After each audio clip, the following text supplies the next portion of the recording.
хочу тим сказати, хто знає, хочу пригадати, і Саша передасть на англійській мові, що наша війна, не наша війна, рашистська окупаційна війна на території України почалась не 24 лютого, не в 2014 році.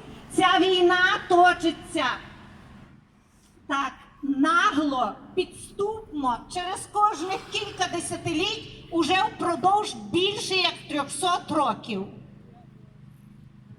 Ms. Daria is saying that on a serious note, to put all in a context with the war, with the Russian brutal and unprovoked war that's going on in Ukraine, she wants to say that from the history and the true thing of it, that the war hasn't started on 24th of February, the war hasn't started on 2014, the war started long time ago, about 300 years ago, when the Russian constantly, by all means, by propaganda, by different means, tried to attack Ukraine. Це не тільки війна у військовій збройній площині. Це дуже запекла, гостра війна на знищення у всіх сферах. Це у площині культури, мови, ідеології, церков, віри, релігії. This war, what we mentioned for 300 years, is still going on, not purely military war. This war is in language, this is the cultural war, this is war in a church, ideology, belief, and etc. І всі ці роки Україна і українці, бо вони за Україну, ми за Україну стоїмо, якось знаходили можливість збиратися у цій боротьбі і все-таки відстоювати своє, все-таки не дати Московії знищити Україну. А це боротьба проти Московського царства, а потім проти Російської імперії, а далі проти більшовицько-комуністичного московського режиму Союзу Радянських Соціалістичних Республік, і дійшли до сьогоднішнього дня, коли є дуже великий, сильний наш спротив і дуже велике бажання знищити нас з боку Російської Федерації, це бажання Російською Федерацією.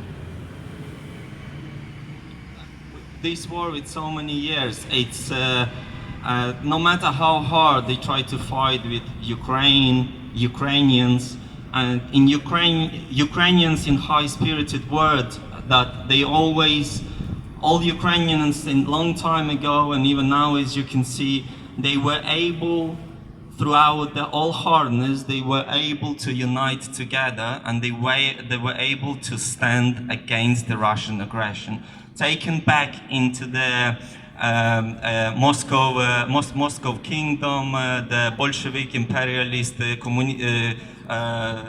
Bolshevik communism, imperialism to Soviet Union, to Soviet Union, and even till now we can see how sharp and strong Russia trying to attack Ukraine, trying to take Ukrainians, trying to take Ukrainian culture, trying to delete and wipe out Ukrainian language, trying to change the history, without realizing that you know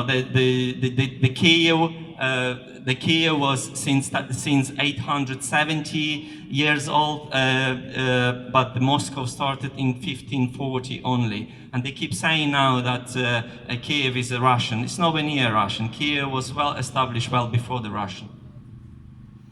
Але щоб ви всі знали, що з усіх тих 300 років у нас найбільший шанс повної перемоги над рашистом є саме сьогодні. І сьогодні у Києві відбулась онлайн така дискусія істориків і політологів, які пояснювали, чому це саме так.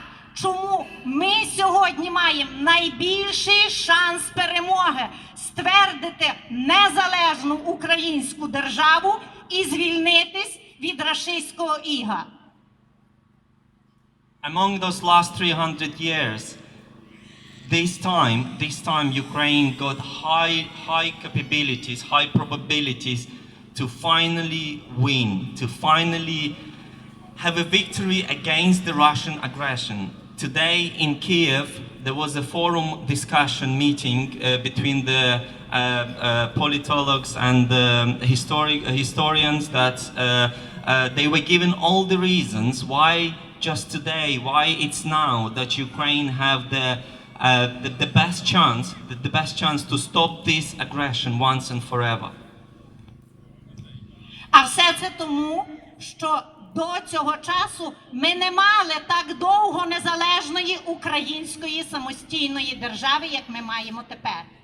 Наше молоде покоління, яке народилося в цей час і виросло до 30-річного віку уже, знає свою історію. Вони поставали бізнесменами і мають свою справу. І вони знають, за що вони борються. Вони знають, що якщо їх подолає рашизм, то вони не будуть мати нічого свого. And one of the main reasons why this historian and politolog's saying about winning the best chance of winning this war now is that at this time, at this stage, Ukraine was the longest at its independence. Ukraine was independent for last 30 years. Those kids, those currently soldiers that were born during the Ukrainian independence, they are now in the late 20s or 30 years of age. They well know how precious is Ukrainian culture is. They well know how precious Ukrainian language is, Ukrainian traditions, and they well know the history. They know the existing borders of Ukraine, and they know what's really happening. They brave, they young, they conscious. They well understand that if they don't act now, if they will allow Russia to take Ukraine now, they will lose literally everything. The young guys, they have the businesses, they clever, they ambitious, they work for their own country, they have beloved families, they enjoy their lives in a free country. When the Russia comes, they had no choice but to stand against the Russia. And they fully realize that this is the only chance now. Whatever price we pay, we need to stand together, fight against the Russia. This is the best chance to have a victory against the Russia. І хочу, щоб ми нагадали зараз разом, я продовжу свою бесіду після того, як ми скажемо, хто є Росія в усі ці 300 років, не тільки сьогодні. Russia is a terrorist! Russia is a terrorist! Russia is a terrorist! Russia is a terrorist! Russia is a terrorist! Russia is a terrorist! Russia is a terrorist! Russia is a terrorist! Russia is a terrorist! Russia is a terrorist! Russia is a terrorist! Russia is a terrorist! Russia is a terrorist! Russia is a terrorist! Russia is a terrorist! Russia is a terrorist!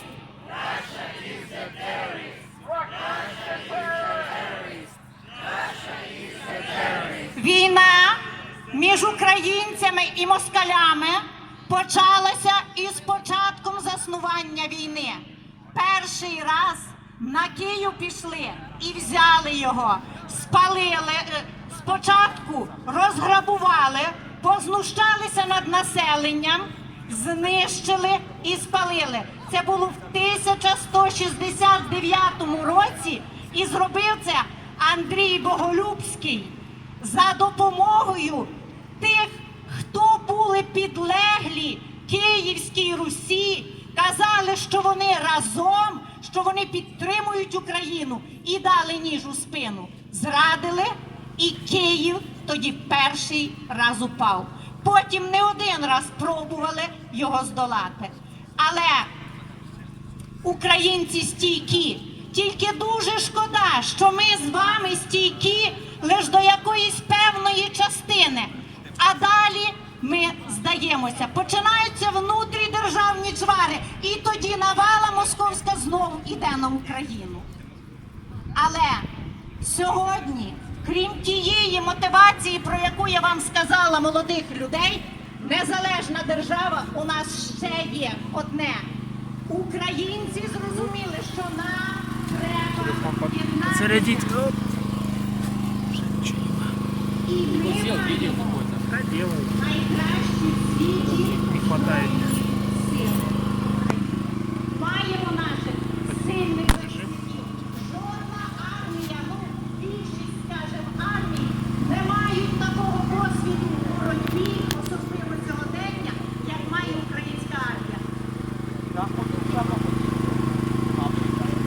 Збройним силам України і всім захисникам України тричі! Слава! Слава! To all defenders from Ukraine, 3 times! Glory, glory, glory! Слава Україні! Героям слава! Like Mr. Arya gladly mentioned that we must send the gratitude and we must give the right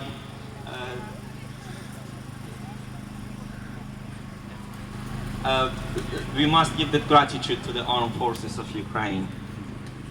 If you watched a lot of interviews among the